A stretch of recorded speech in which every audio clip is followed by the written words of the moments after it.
Hey, what's up everybody? I haven't even named this channel yet. My name is Mason. I was kind of inspired to do something like this by guys like GroundZeroSalem, ScourgeOfVinyl, a ton of others. Just the two that kind of made me want to do this the most. I'm not good at talking, but I do like records, I do like music, I do like a lot of heavy music. I just thought it would be a cool outlet to, I don't know, just kind of talk about what I come across, maybe kind of push my way into that little community of y'all because it seems like a fucking cool place to be. So I figured I would just go over just some of my favorites from my collection, a couple favorites from all time. I don't really have the most impressive collection of all time or anything like that. I did just pick up and throw on, oh, my microphone fell. Age of Excuse. I'm sure anybody watching this knows it. One of my favorites from last year, probably my favorite from McGlaw, however you say it, thus far. Definitely enjoy their entire catalog, but something about this one just kind of struck me a bit more, especially track 3, so I guess I'll just kind of hop into it because I don't really know how else to do this. Let's see what we got first. Oh, Yaphet Kato. Super fucking cool. Got this at End of an Ear in Austin, Texas. Came out on Evolution Records. They were I believe, late 90s, early 2000s kind of, I don't know what you want to call it, screamo, scrams band in the vein of like Majority Rule, Page 99. Super cool stuff. Really chaotic. Mellow at times. I believe they're in Bay Area, like Oakland band. Just real fucking cool. I found this on accident, just like watching live YouTube videos. I had a real big like Page 99 phase for a while, right when I kind of found this whole vein of stuff, but super cool. I believe an early pressing of this, but just fantastic record. Wish they were still a band. Look them up if you don't. Yaphet Kato, We Bury Our Dead Alive. That'll be number 1. I think I got like 10 records in this stack. We got, oh, Suffocation, Souls to Deny. Heavy music struck me pretty early. I remember just hearing like your average kind of, butt hard rock on the radio station, like even shit like Creed and whatnot coming on when I was super young, and anything with like a distorted kind of driven guitar that was more aggressive, I found myself kind of pining for really early on. So thankfully, I had a really fucking cool older sister, really fucking cool older brother-in-law, and one of the first bands that turned me on to Suffocation. This was one of the first few records I got. I believe it's I don't know if it's the comeback record, maybe the self-titled was. Either way, I feel like this one gets overlooked. Mix is fucking awesome. Guitar tone is incredible. I know it's kind of blasphemy with how good the beginning of Suffocation was, but definitely my favorite Suffocation songs on it, and every single song on this, total fucking banger. If you haven't listened to it in a while and you're a Suffocation fan, I would say definitely revisit it. Also, one of the coolest Dan Seagrave covers, in my opinion. Yeah, nothing fancy about this pressing. Relapse Repress. I was happy when it came out. We got one of my all-time favorites for sure. Silver Mount Zion, Pretty Little Lightning Paw. They changed their name every time they had member changes, so at this point they were the Silver Mountain Reveries. This is just an EP put out by Constellation. If you know this world, you know it's all Constellation. I'm a bit of a super fan when it comes to anything with Ephraim Menuk, Jessica Moss, his wife. Silver Mount Zion's probably my favorite non-heavy band. I love all the Godspeed stuff. I've got all of it. Ephraim's solo stuff is fantastic. Something about this and their whole aesthetic as a band, and they're just kind of emo, just fucking killer. Just has always kind of struck me more than anything else in the the non-heavy universe. Artwork is always cool. Songs are always good. They bring in an honesty that I don't find with a lot of music. I really wouldn't know how to categorize it if you don't know what it is. I would say check this out. This is definitely one of the more abstract releases of the Silver Mount Zion catalog, but definitely my favorite. Microphones in the Trees. Makes me want to fucking weep every time. Just fantastic band all around. Sad I never got to see them. They've got a really cool documentary out as well. It's called Come Mori With Us, I believe. Really cool. If you like the band, check that out. But I'll keep this train moving. Another all-time favorite, Indian from All Purity. Indian has come back after breaking up. Their drummer sadly committed suicide in 2015, I believe. I found Indian on this record. It definitely has a lot of the same elements as the older stuff, but the older stuff just doesn't grip me like this. Like, this is one of the most hateful, nihilistic, just kind of like, I can't even categorize it. It's doomy, it's sludgy. It definitely fits in a niche, but it's its own thing in its own way. There's weirdly a lot of melody on this record. Just fucking awesome. Put out by Relapse. I believe they did it with Steve Albini, but I might be talking out my ass. Just incredible band. I was lucky enough to see them on not a tour, but a South by show right when this came out. I drove up to Austin before I lived here. I was able to catch them with Bill, the old drummer. Just fucking punishing set. I'll definitely never forget it. And since they've come back, I got to see them at Austin Terrorfest last year. My favorite set of the weekend by far. Again, as I would say with all these, if you don't know it, check it out. I was super happy to pick this up on vinyl. They actually had some at the show. I just kind of hate ordering records online just because, you know, you never know what's going to happen. But maybe my favorite heavy record of all time when it comes down to it. It's a hard pick.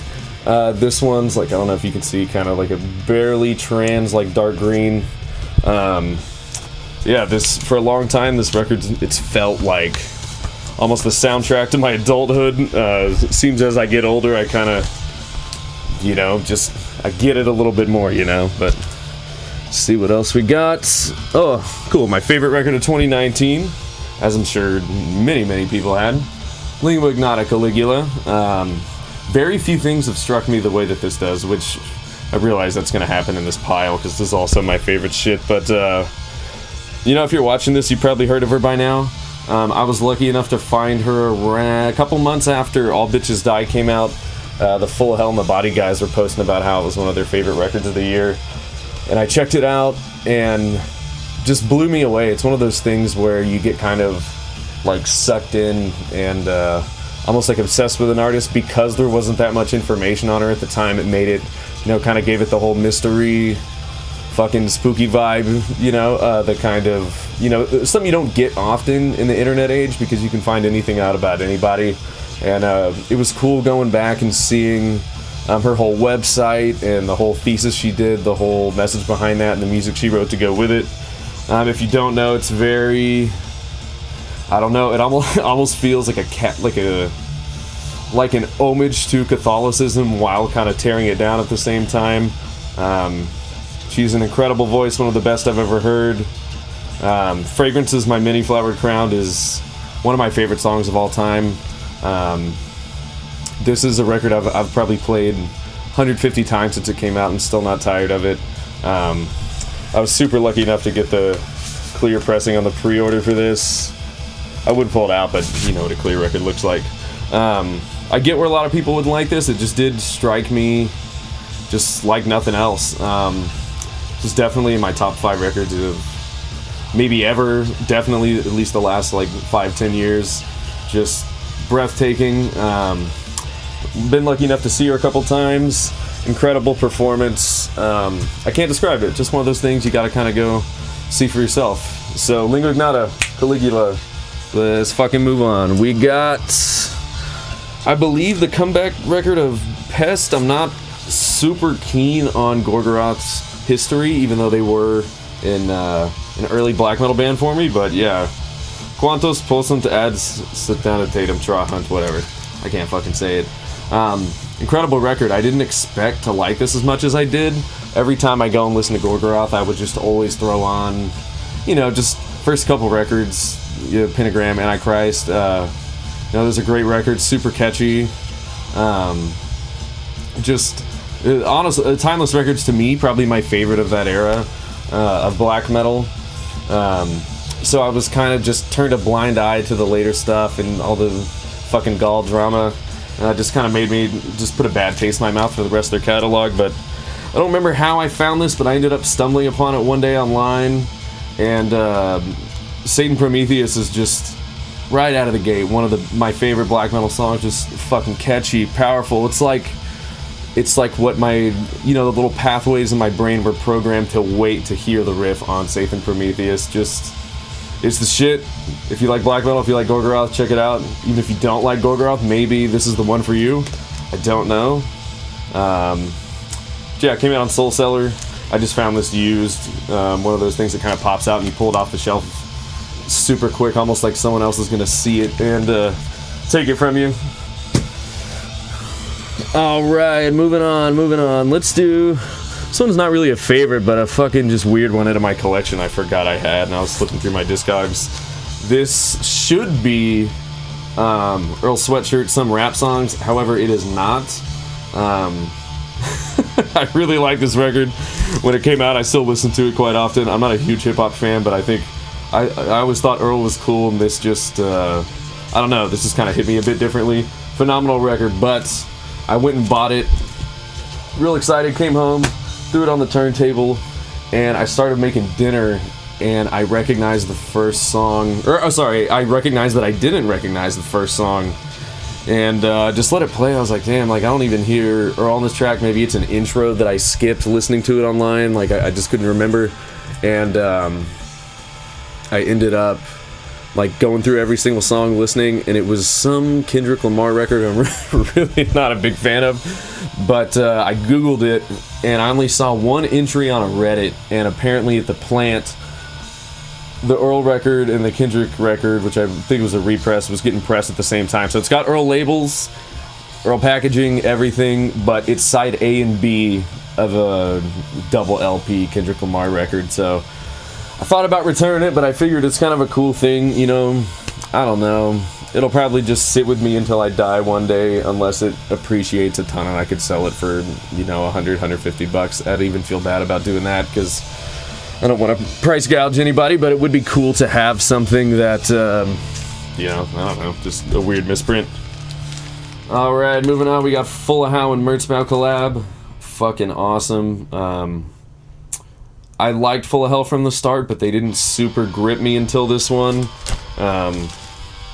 I have been a fan of noise music for not a super long time, but this was kind of my foray, but just because I'd heard Mertzbow, the name, I'd heard Pulse Demon.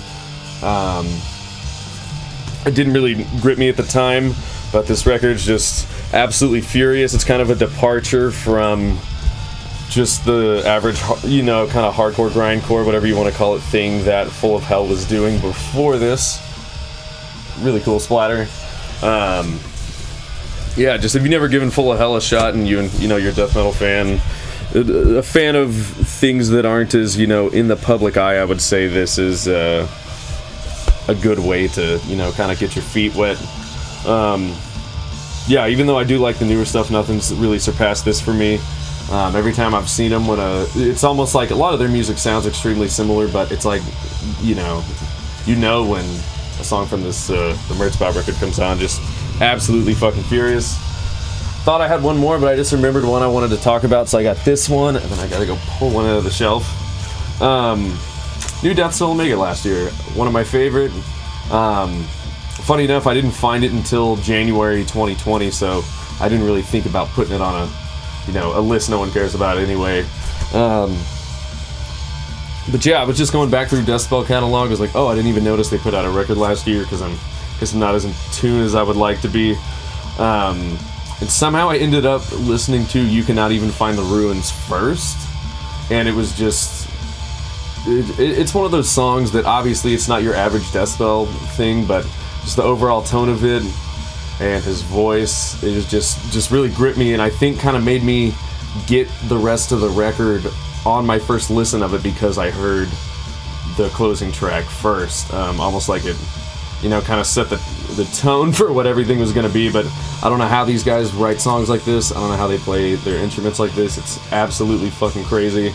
I know all the drama surrounding Death Soul Omega kind of made me stay away from him for a while, but the music is undeniably fucking awesome. If you haven't listened to this, check it out. let me snag one more I forgot to grab off the shelf.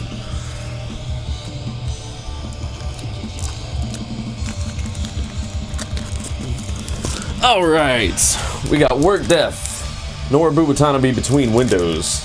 I'm sorry, Phone About to Ring, that's the name of the first track. This is fucking incredible. Definitely my favorite noise record of all time. I don't know how to describe it. It is not your traditional noise. It's almost orchestral in the way that like movie soundtrack music can be. I have no idea how he's doing what he's doing. It all flows very well. Nothing gets old. There's no just like, you know, harsh noise while I'll turn it on. You know, I'm fucking cool. It's nothing like that. I found him through an In Times like YouTube live set kind of thing. It was like taken away by it, just the way he was playing and what he had going on. It was like speakers with like pieces of sheet metal on them, like small ones being driven, just playing like a 30 hertz frequency or something with like a piece of sheet metal on it with like a contact mic just kind of close pinned on so it would shake. And he's playing piano and doing these huge swells and going in and out and getting quiet and getting super loud, and just like a little bit of vocals thrown in. Even though I can't quite hear any vocals on this, it's just, even if you don't like noise, if you don't check out anything else I talked about today, this is the one. Check it out. Hopefully you fucking dig it. Yeah, Work Death, Phone About to Ring. Guy's name is Scott Reber.